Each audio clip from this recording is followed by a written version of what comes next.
Right, let's have a look at balancing some equations involving metals and water then. So this question says potassium gives off a lilac flame when added to water and forms potassium hydroxide, KOH, and hydrogen. So the first thing you'll want to figure out is the formula for potassium. Look on your periodic table. It's K, water you should know is H2O, potassium hydroxide they've given you here, and hydrogen, remember hydrogen is one of those diatomic gases, which means it goes around in pairs. So your first 2 marks are for putting that information into a simple equation. So you've got K plus H2O goes to KOH plus H2. So that's 2 of your 3 marks already. So what you have to do now is balance it. In this case we've got 3 elements, K, O and H. So on the left hand side I've got 1 potassium, 1 oxygen and 2 hydrogens. On the right hand side I've got 1 potassium again, I've got 1 oxygen, but here I've got 2 substances that I've got hydrogen in, so it's always important to write them separately. So my KOH has got 1, H2 has got 2, so I've got 3 in total. So I'm not balanced. So the next step is to choose one that needs to be balanced. And in this case, remember my rule, take the biggest odd compound and make it even, which in this case is potassium hydroxide. So if I double that, I get 2 potassiums, I get 2 oxygens, and then I double my hydrogen in my first substance. I don't change my H2. So that's 2 plus 2 and gives me 4 overall. On the left hand side, we then look at the potassium. I've got 2 on the right, I need 2 on the left then, so 1 times 2 gives me 2. I put a 2 in front of my K. Oxygen, I've got 1, I need 2, so double it. So 1 times 2 gives me 2 oxygens, and by doing that I'm also doubling the hydrogens, so I've got 2 times 2 which gives me 4, which means that this has now become balanced. So my 3rd mark is for balancing the actual equation. If we have a look at something a little bit more complicated then, so this time we've got a compound ion in brackets. This one says calcium reacts with water to form calcium hydroxide, CaOH2 and hydrogen. Write the balanced chemical equation.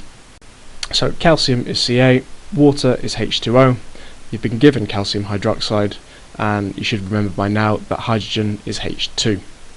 So what we have to do is balance this.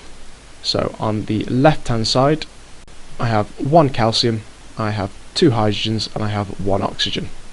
On the right hand side I've still got 1 calcium, then in the brackets I've got 2 hydrogens, so 1 times 2, 1 in the bracket times by 2, plus my 2 from my hydrogen molecule, so I've got 4 in total. And then I've got 1 oxygen inside the brackets, but I'm multiplying that by 2, so that gives me 2 oxygens. So the next step is to actually balance the equation. And by doing what I normally do and taking the odd number in the biggest compound, which in this case is water, and oxygen, and doubling that, it actually works out really well. So I double that gives me 2 oxygens, 2 times 2 gives me 4 hydrogens, and I'm balanced. So I don't need to do any more, that's a nice simple one. Right, the 3rd example is a slightly more challenging one, because you're not actually given the formula of aluminium hydroxide here. So what you're going to have to do is look at the formulas and work it out. So if you haven't done that yet, if you haven't covered it in lesson, don't worry about this, skip past it and move on to the apply section. If you have done it, watch on and we'll see how you do. So we know that aluminium is Al, and it's asking for the state symbols as well. So aluminium is a metal which is a solid, and then you've got water. Now in this case it says steam, so it's a gas, so H2OG. Aluminium hydroxide we've got to work out the formula for, so we'll do that in a second. And then we have a gas left over. Now that gas, as we've done in the other examples, is hydrogen, which is diatomic, so you just need to remember when any metal reacts with water, hydrogen gas is the byproduct.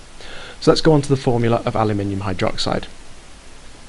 Now as I said earlier, if you're not sure how to find the formula of aluminium hydroxide, you can skip past this, or if you're feeling like a challenge, have a look at these 2 videos of the formula of ions and finding the formula, and that will tell you how to do it. So aluminium is in group 3, therefore it will have a charge of 3 plus because it wants to lose 3 electrons and becomes positively charged. Hydroxide ions, OH minus, that's one you just have to learn. So as we do normally, you take out the charge, so take out the pluses and minuses, and then the number gets moved around, so it becomes AlOH3. Now the only difference here is because I've got an actual compound in my OH, which is oxygen and hydrogen, it doesn't work. So what you have to do is you have to put that entire thing in a bracket. So it becomes Al in brackets OH3 like that, which shows that I've got 3 hydrogens and 3 oxygens. So my formula for aluminium hydroxide is AlOH in brackets 3. Now all that's left is to balance it. So on the left hand side I have 1 aluminium, 2 hydrogens and 1 oxygen, and on the right hand side I've got 1 aluminium again. I have 3 oxygens in the brackets, and hydrogens, I have 3 hydrogens inside the brackets plus 2 in the molecule on itself, so I've got 5 in total. So how do we balance that? And you've probably guessed it, what we do is we take the big compound, the odd compound, and we double it. So I've got 3 oxygens, I've got 3 hydrogens in that aluminium hydroxide, so let's double it and recount. So that gives me 2 aluminiums, I've got 3 times 2, which gives me 6 oxygens, and then I've got 3 hydrogens in the bracket, so 3 times 2, which gives me 6 hydrogens there, plus my 2 on the other side, so I get 8 hydrogens in total. Now we can go back over to the left hand side, and we can start off with the aluminiums. That's nice and simple, just double it, so times that by 2. Then the hydrogen and the oxygen. So I've got 6 on the right hand side, so I need to times by 1 by something to get 6, which in this case is 6.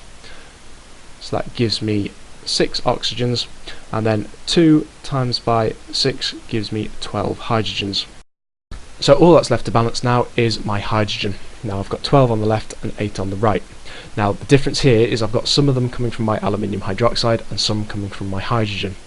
So I need to get 12. 6 of those 12 come from my aluminium hydroxide, so let's take those out of the equation. So 12 take away 6 gives me 6. So now I've got to get 6 on the left hand side from my H2. Therefore if I times my H2 by 3, 3 times 2 gives me 6. Add that to my 6 from my aluminium hydroxide, and that gives me 12 in total, which is therefore balanced. So that's my third mark, and now all that's missing is the state symbols.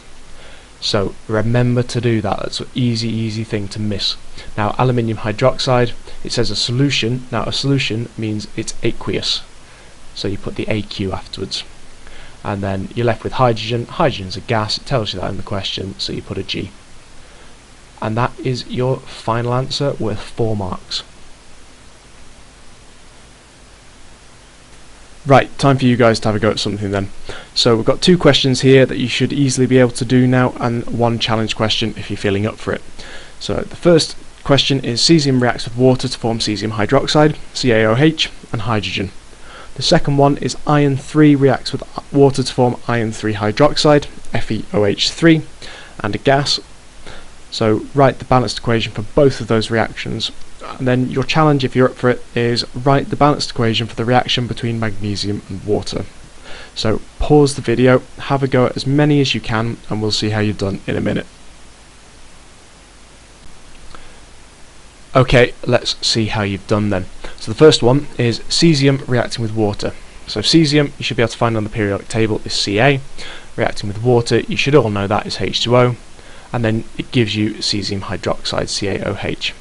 Now the key thing to remember here is that hydrogen is H2. It's diatomic, one of those gases. So once you've done that, that's 2 of your 3 marks. 1 for your reactants and 1 for your products. The next bit is to work out the actual whether it's balanced or not. So let's have a look. On calcium, we've got one oxygen and we've got 2 hydrogens on the left.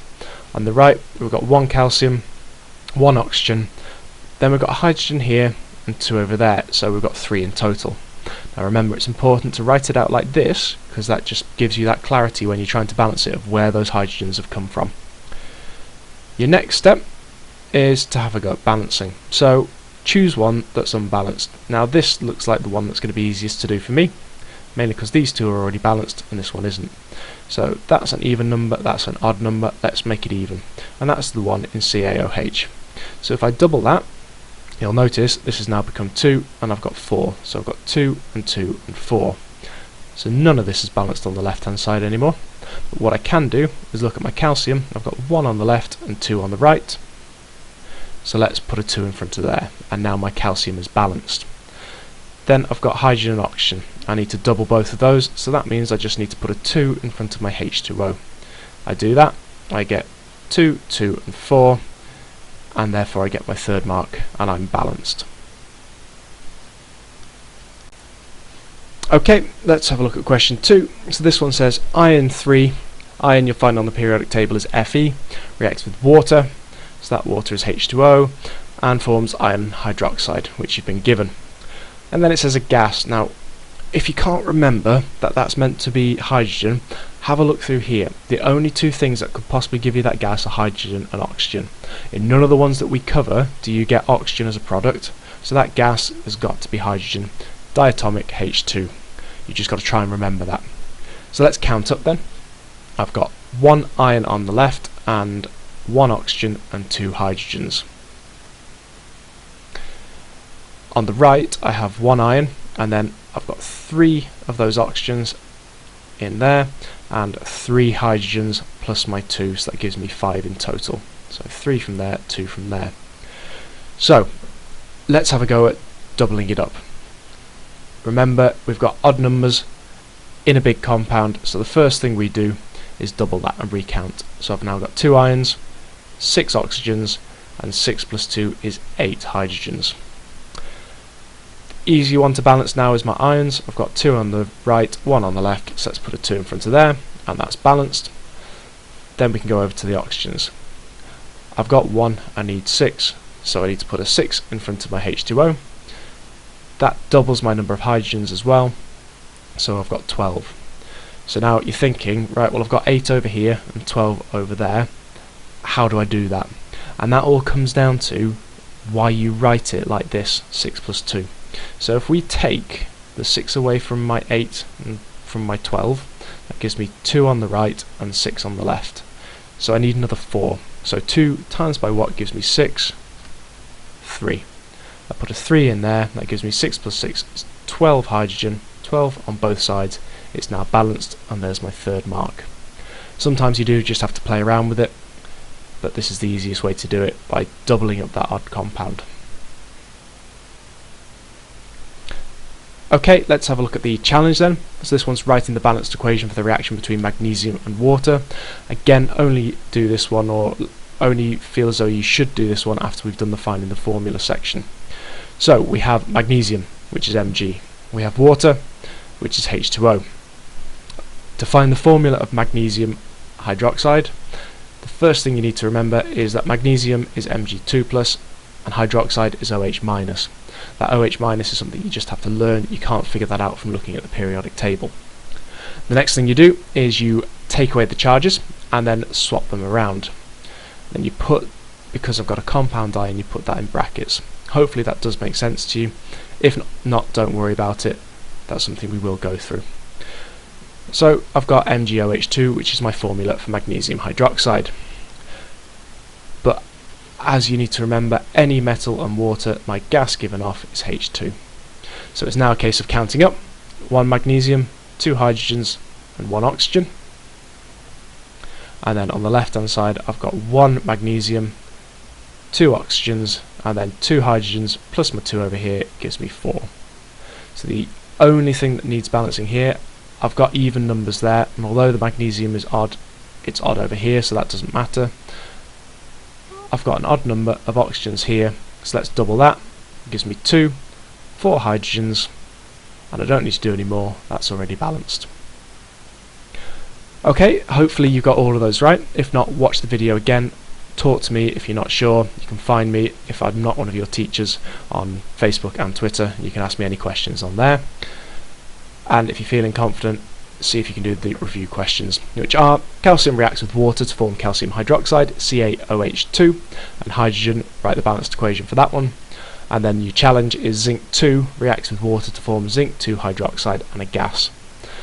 Now the only trick to this one here is when it's zinc 2, because it's a transition metal, you're not going to be able to work out the charge, but that little 2 there tells you it's Zn2+. Okay, that ends this video.